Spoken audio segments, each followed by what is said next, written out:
দেশব্যাপী ধর্মঘটে অংশ নেয়। পরে সীমান্তবর্তী এলাকা অর্থাৎ পাহেলগাঁওতে যে সন্ত্রাস হয়েছে তার পরিপ্রেক্ষিতে এই 10টি কেন্দ্রীয় ট্রেড ইউনিয়ন ধর্মঘট স্থগিত রাখে এবং পরবর্তী ডেট হিসাবে ডিক্লেয়ার করে যে আগামীকাল অর্থাৎ 9 তারিখ জুলাই মাসের অর্থাৎ কালকে সারা দেশব্যাপী কেন্দ্রীয় ট্রেড ইউনিয়নগুলো ধর্মঘটে আসীন হয়েছে। ফলে সারা দেশ জুড়ে এপ্রিল থেকে এই প্রচার চলছে তুঙ্গে। এখন সারা দেশ জুড়ে তার প্রচার তুঙ্গে। বিএসএন কর্মচারীরাও তাদের যে দাবিগুলো আছে তাতে যুক্ত হয়ে এই ধর্মঘটে সামিল হয়েছে। গতকালকে এই দুর্যোগের মধ্যে এই রাজ্যের বিভিন্ন প্রান্তে শ্রমজীবী মানুষ ঐক্যবদ্ধভাবে রাজপথে নেমে তাদের স্লোগান মুখরিত করেছে রাজপথে এবং তাদের দাবিতে মুখরিত করেছে। হাজার হাজার মানুষ আগামীকালকের ধর্মঘটে সামিল হচ্ছে।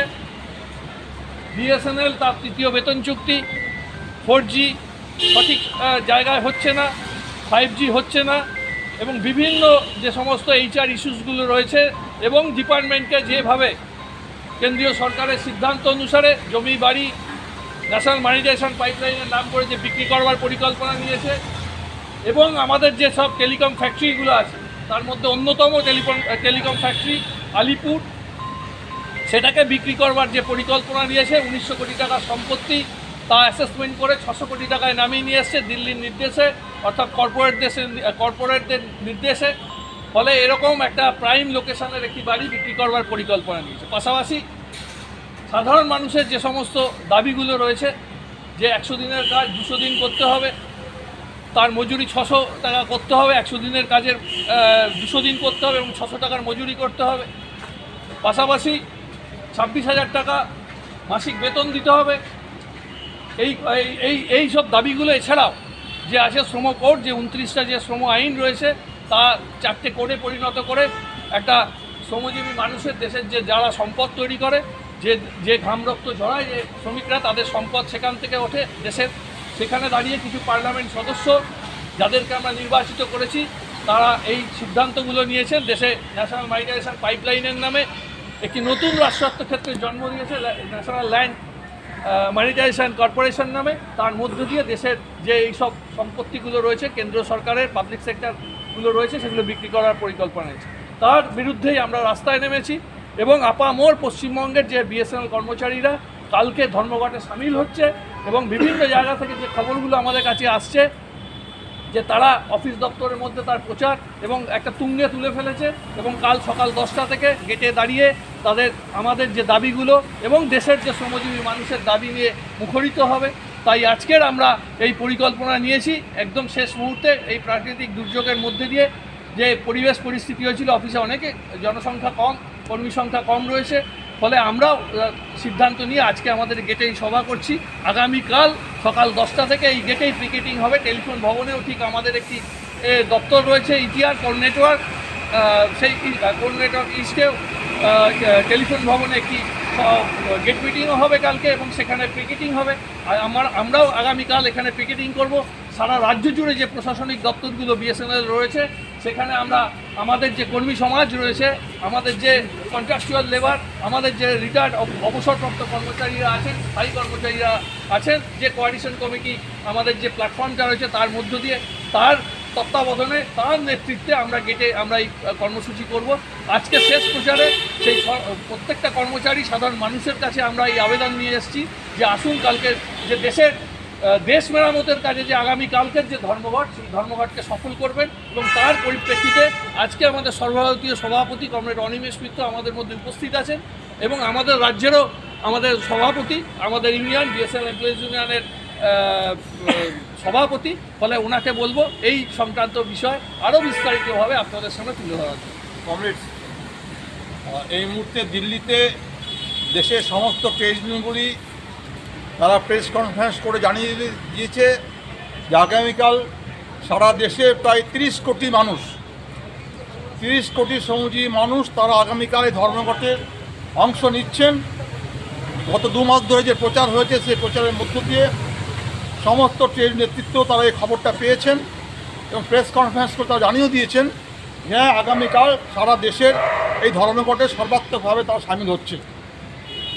দুপুরবেলায় আমাদের সিআইটি অফিসে সেখানেও রাজ্যের সমস্ত ট্রেড ইউনিয়নগুলি তারা একজোটে একসাথে বসে মিটিং করে তারা এই বার্তা দিয়ে দিয়েছে যে আগামীকাল এই রাজ্যের সমস্ত অফিস দপ্তর, কলকারখানা, বাজার, সমস্ত জায়গায় শ্রমজীবী মানুষ তারা মোদী সরকারের এই যে সিদ্ধান্ত, এই সিদ্ধান্তের বিরুদ্ধে দেশ শাসনের যে কুফল, অর্থনীতির যে কুফল, যেভাবে তারা ট্যাক্স বসাচ্ছে, কলকারখানা বন্ধ করছে, ন্যাশনাল মাইনরিটিসের নীতি চালু করছে, সেইগুলির বিরুদ্ধে আগামীকাল শ্রমজীবী মানুষ যে কোনো রং, যে কোনো ঝান্ডা সকলে মিলে দেশের সরকারের এই নিয়ম নীতির দেশ শাসনের যে কুফল, সেই কুফলের বিরুদ্ধে তারা আগামীকাল স্ট্রাইকে যাচ্ছে। ইতিমধ্যে সংবাদ পেয়েছি গতকাল হঠাৎ করে অনেক দেরিতে দেশের শ্রমমন্ত্রীর ঘুম ভেঙেছে। তিনি হঠাৎ করে মনে হয়েছেন ধর্মঘটের আগের দিনে সমস্ত নেতৃত্বকে ডেকে পাঠিয়ে একটা মিটিং করতে চেয়েছেন। গত 3 মাস ধরে এই ধর্মঘটের প্রচার চলছে, গত 3 মাস ধরে। 3 মাসের মধ্যে ধর্মঘটের 24 ঘন্টা আগে দেশের শ্রমমন্ত্রী তিনি ইচ্ছা প্রকাশ করেছেন ধর্মঘটী নেতৃত্বের সঙ্গে মিটিং করার জন্য। নেতৃত্ব মিটিং করে জানিয়ে দিয়েছে যে অনেক দেরিতে এই আহ্বান এসছে, সুতরাং আমরা মন্ত্রীর সঙ্গে আমরা কোনো আলাপ আলোচনার মধ্য দিয়ে ধর্মঘট বন্ধ করতে চাইছি না।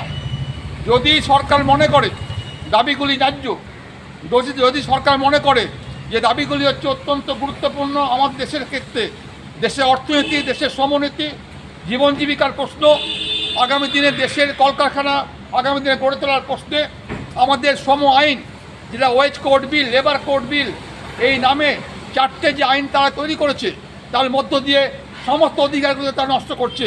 তারা যদি মনে করে তাহলে এই শ্রমমন্ত্রী ঘোষণা করুক যে হ্যাঁ, দেশের এই শ্রম আইন যে সংস্কার তারা করতে চেয়েছে, যার নাম হচ্ছে লেবার কোড বিল, শ্রম বিল, এইটাকে তারা প্রত্যাহার করে নিচ্ছে।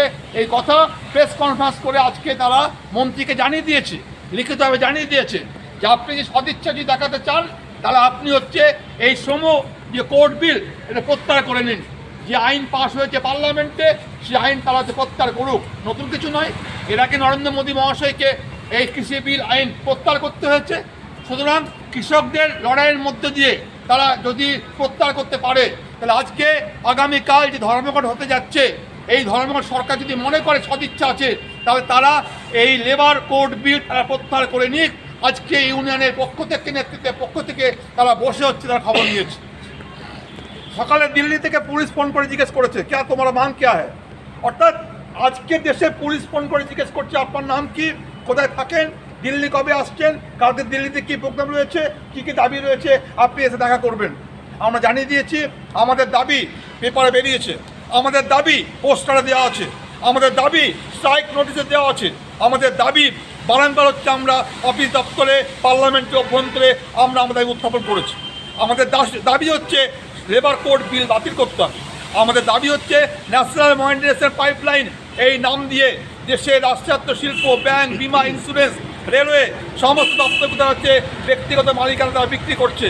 দেশের সম্পত্তি, তার কলকারখানা, তার পরিকাঠামো কোনোভাবেই কর্পোরেট লবিকে হস্তান্তর করা চলবে না।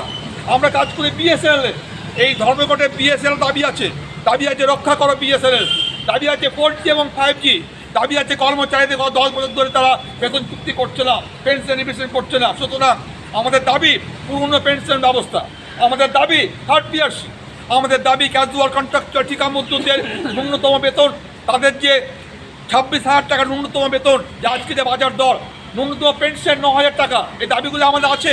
সুতরাং সমস্ত দেশের ট্রেড ইউনিয়ন শুধুমাত্র শ্রমিক কর্মচারীকে রক্ষা করার জন্য আমরা এই কাজ করছি। আমরা অবাক হয়ে গেলাম, সরকার একদিকে বলছে মিটিং করতে চাই, আপনারা মিটিং করতে চাই, অথচ একদিকে সরকার এই ধর্মঘট ভাঙবার জন্য কালা কানুন তারা জারি করেছে।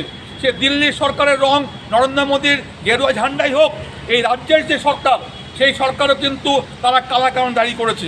সুতরাং তারা মুখে বলে যে আমরা দিল্লির সরকারের নীতির বিরুদ্ধে, আমরা মোদী সরকারের নীতির বিরুদ্ধে, কিন্তু এই রাজ্যের সরকারও কিন্তু এই দাবি, এই কালা কানুন তারা বার করেছে, এই ধর্মঘট করা যাবে না। সুতরাং ধর্মঘটের বিরুদ্ধে দিল্লি, ধর্মঘটের বিরুদ্ধে রাজ্য, ধর্মঘটের পক্ষে শ্রমিক কর্মচারী। খেটে খাওয়া মানুষ, শ্রমজীবী মানুষ, সে মুটিয়া মজদুরি হোক আর ব্যাংকের কর্মচারী কিংবা অফিসার হোক, সে কন্ট্রাক্টর ঠিকা মজদুর হোক কিংবা এটিএমে কাজ করে সিকিউরিটি গার্ড হোক, সে কিন্তু টেলিফোনে লাইন কাজ করে কিংবা সিগন্যালিংয়ে কাজ করে, রেল সিস্টেমে সমস্ত কর্মচারী তারা সিদ্ধান্ত নিয়েছে আমরা এই ধর্ম সফল করব। সমস্ত শ্রমজীবী মানুষ একটা হয়ে গেলে সরকার নড়ে যায়। আজকে তার নমুনা হচ্ছে এই সরকারের শ্রমমন্ত্রী, সে কিন্তু মিটিংয়ে বসে ইচ্ছা প্রকাশ করেছে। ফলে আমি এটুকুই বলবো, শ্রমজীবী মানুষ হচ্ছে দেশপ্রেমিক মানুষ, দেশকে রক্ষা করতে চায়, শিল্পকে রক্ষা করতে চায়, পরিকাঠামোকে রক্ষা করতে চায়, কর্মচারীদের দাবি দায়ক আদায় করতে চায়। আজকে বাজার দর কীভাবে মূল্যবৃদ্ধি ঘটেছে, মূল্যবৃদ্ধি ঘটছে, মুদ্রাস্ফীতি ঘটছে, বেকারত্ব বাড়ছে, বেকার ছেলেদের চাকরি দেওয়ার সুযোগ নেই। এক সময় যে বিএসএনএল 2 লাখ লোক চাকরি করতো, আজকে সেখানে চাকরি করছে মাত্র 30 থেকে 35 থেকে 40 হাজার কর্মচারী। সুতরাং শূন্য পদে লোক নিয়োগ করতে হবে, বেকার ছেলেদের চাকরির সুযোগ দিতে হবে, রাষ্ট্রায়ত্ত শিল্পগুলিকে বিকশিত করতে হবে, বিএসএনএলকে 4G 5 দিতে হবে, সরকারি ব্যাংক তার ঝাঁপ বন্ধ করা যাবে না, ব্যাংক বিমা টেলিকমগুলিকে রক্ষা করতে হবে। এগুলো দেশের সম্পদ, আর রক্ষা করতে হবে। সরকারি সম্পত্তি বিক্রি করা তারা করতে চাইছে। সুতরাং আজকে শ্রমজীবী মানুষের যে অধিকার, সেইগুলিকে নিয়েই আজকে আমরা সামিল হয়েছি এই ধর্মঘটে। এই ধর্মঘটে গত 2 মাস ধরে প্রচার চলেছে, আমরা সেই প্রচার যুক্ত হয়েছি। আজকে পরন্ত বেলায় শেষ সময় এসে আজকে আমরা সামিল হয়েছি। এটুকু বলে শেষ করছি। ইনকলাব জিন্দাবাদ। আরও একবার গলা মেলাবেন, তারপর সভা শেষ করবে আমার সেক্রেটারি গভর্নমেন্ট সরকার। ইনকলাব জিন্দাবাদ, ইনকলাব জিন্দাবাদ।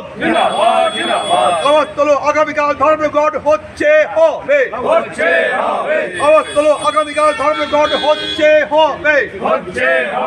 বিএসএনএল জমি বাড়ি টাওয়ার বিক্রি করা চলবে না, চলবে না, চলবে না, বিএসএনএল জমি বাড়ি টাওয়ার বিক্রি করা চলবে না, চলবে না, চলবে না।